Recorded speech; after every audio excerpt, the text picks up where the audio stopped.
아무런 손상이 없겠고 오직 회뿐이리라 라고 이렇게 고백합니다.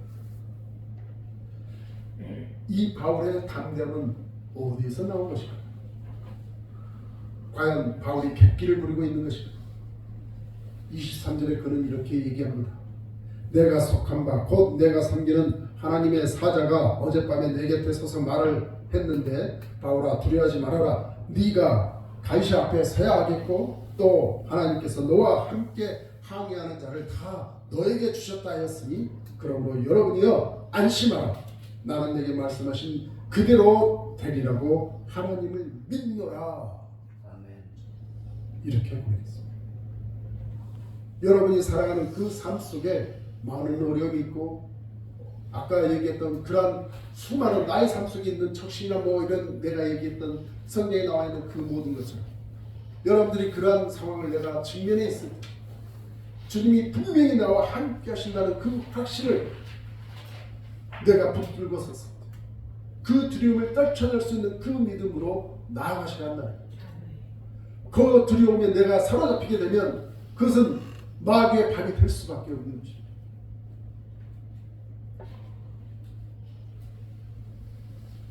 지금 이 바울은 어떻게 이렇게 확신할 수 있었냐는 거예요.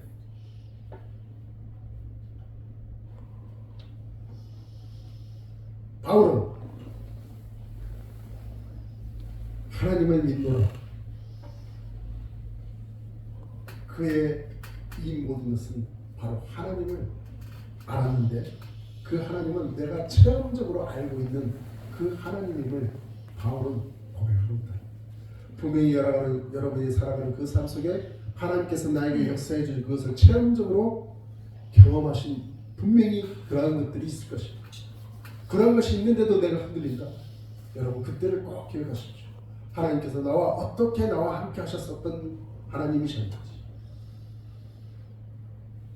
우리는 그 하나님을 어떻게 알 수 있는가?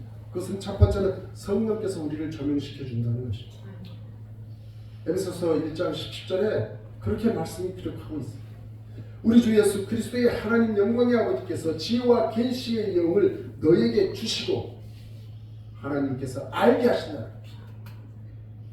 그래서 너의 그 마음의 눈을 밝혀 주시고 주님의 그 부르시는 소망이 무엇이고 그리고 그 성도 안에서 그 기업의 영광의 풍성함이 무엇이고 또 그의 힘의 위력으로 역사심을 믿는 우리에게 베푸신 그 능력이 지극히 크심을 어떤 것을 너희로 알게 하시기를 구한다.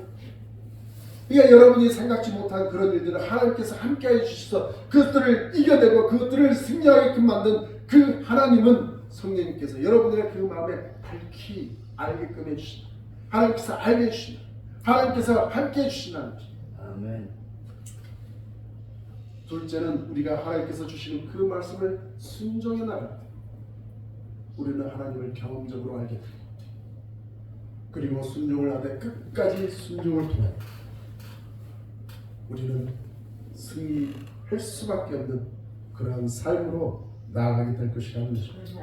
바로 아브라함과 모세처럼 말입니다.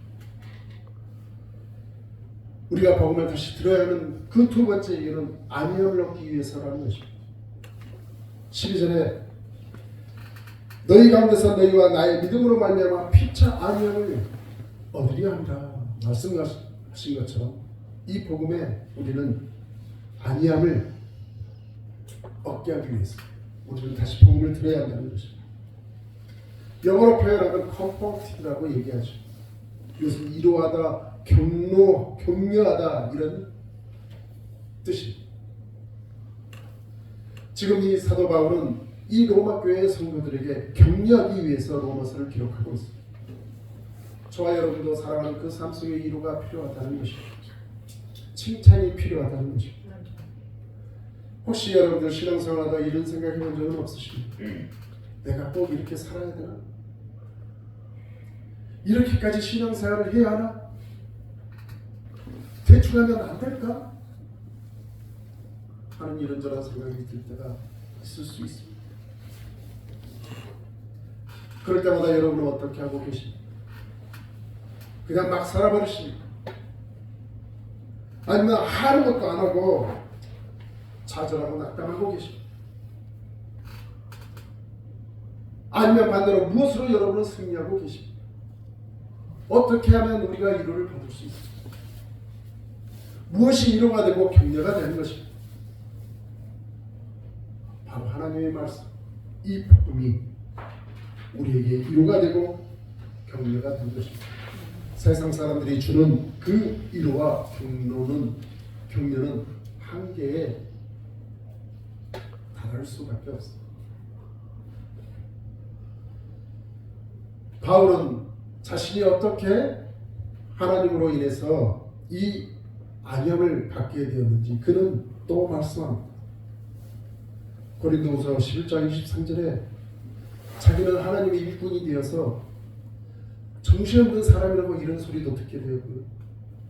또 내가 다른 사람보다 더 수고하고 또 열심히 했는데 옥에 갇히기도 했고 더 많이 매를 맞기도 했고 또 여러 번 죽을 뻔하기도 했고 또 같은 민족이었던 유대인들이 40에 하나 감한 매를 5번이나 맞았고 또 3번 태장으로 맞고 1번 돌로 맞고 3번 배가 파손되었는데 일주일을 기품에서 지냈습니다.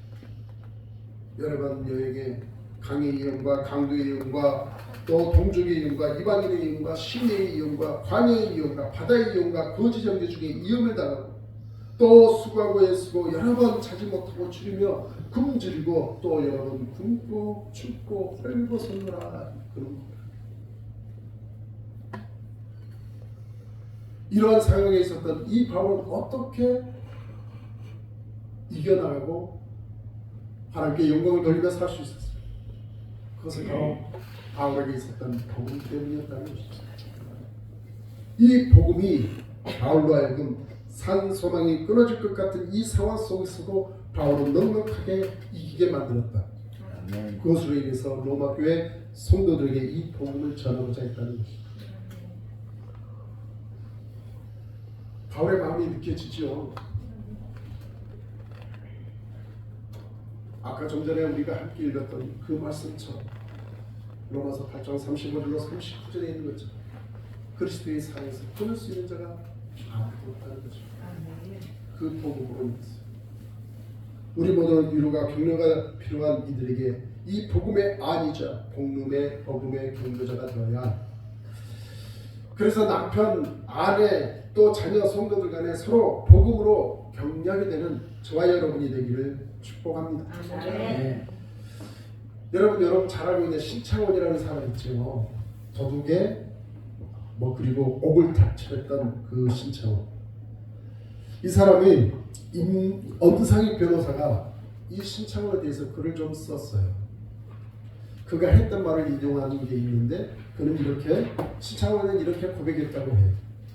나 같은 놈이 태어나지 않는 방법이 있는데 내가 초등학교 때 나를 담임하고 있던 그 선생님이 너 참 착한 애구나 이렇게 머리 한번 감아줬으면 내가 여기까지 오지 않았을 텐데 그 5학년 때 그 선생님이 야 이 새끼야 돈 안 가져왔는데 뭐하러 학교에 왔어 꺼져 이렇게 소리쳤는데 그때부터 내 마음속에 악마가 생겼습니다.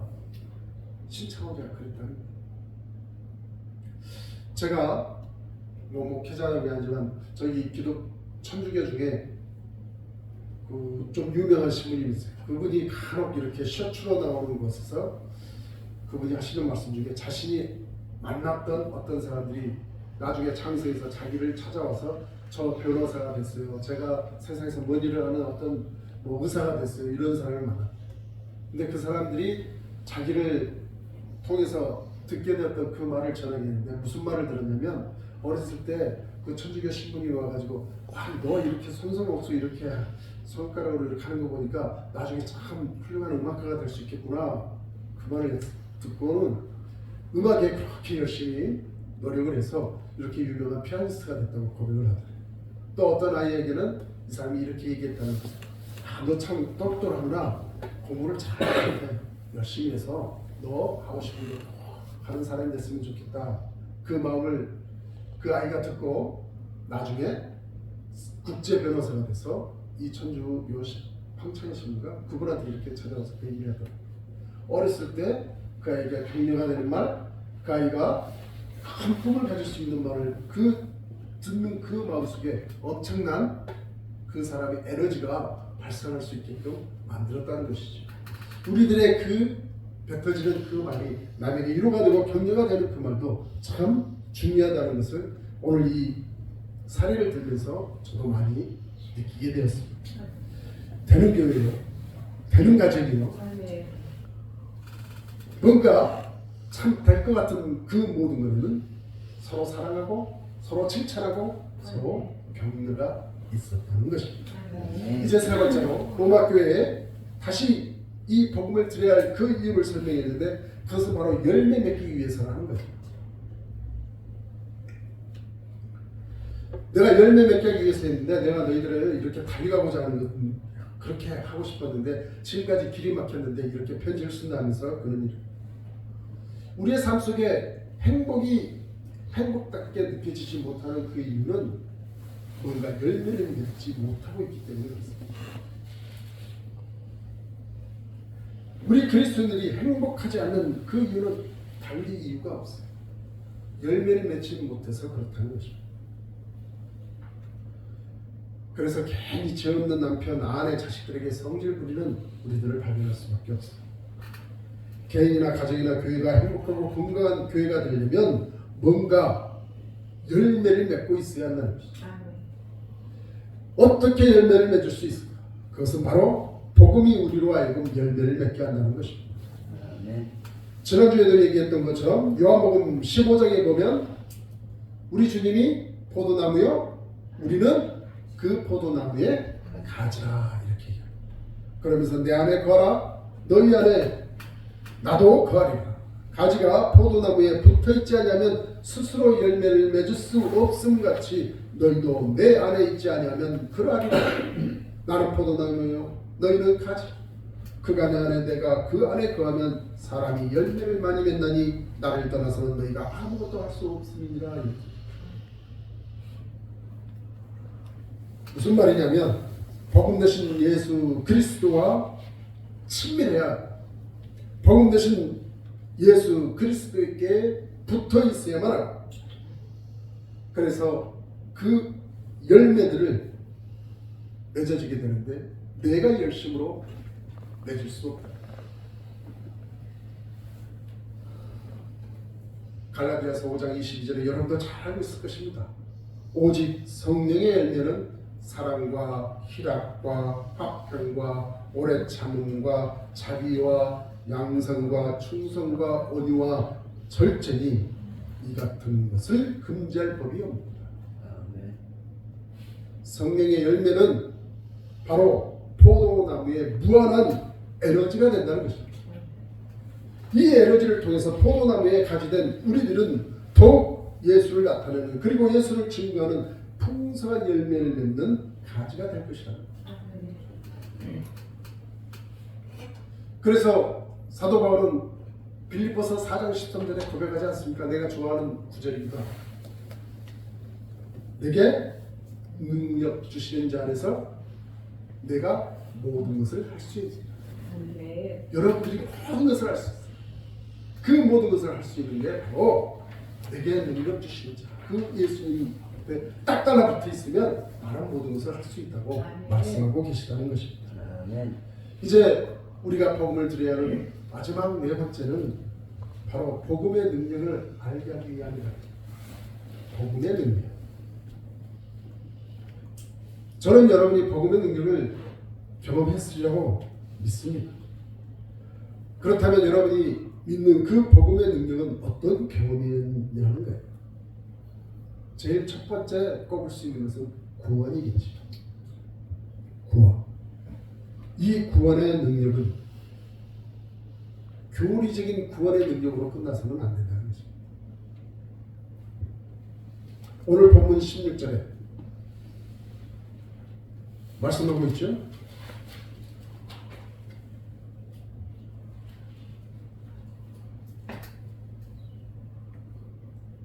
하나님의 능력.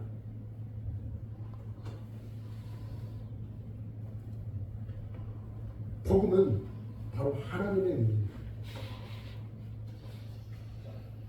하나님의 능력은 고린도전서 1장 18절에 이렇게 얘기합니다. 십자가의 도가 멸망하는 자들에게는 미련한 것이요 구원을 받은 우리에게는 하나님의 능력이다. 저와 여러분은 구원을 받았어요.